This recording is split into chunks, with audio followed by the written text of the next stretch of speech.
Marhaba. Bisaya, hello. Ito ninyong sigpanglibak ninyo.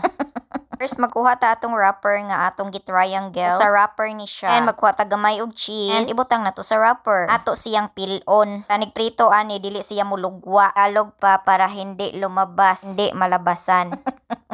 Tama ba to kung translation? Anyway, lukot-lukoton ra na nimo siya dala bira. Tod maabot na ka sa tumoy. Niya, pag naana ka sa tumoy, nadayon siyang papilitan. Kung mo imong gamiton, kanang cheese ra gihapon. Ana iyang resulta. Undan nyo ba ang procedure? Kung wala, bahala na kayo sa buhay nyo. Result niya ay para siyang suman. Kana kayo kog mga nalikit, no? Sa inyo ha kung pila ka buok ang inyong gusto likiton. After everything else, mauna ni ang result. Is the finished product of my sambusa nga likit-likit version. And pag human ang nagprito, ingon ani na ang resulta. Ang nadayon na nimo siya sa plato nga pang malakasan. Adresingan nadayon na nimo siya condensed milk. Ikaw na magbana-bana kung unsa katamis ang imong gusto. Ang mga kwaknit diri gusto magtamis, wala na dyan sila panjabitikon.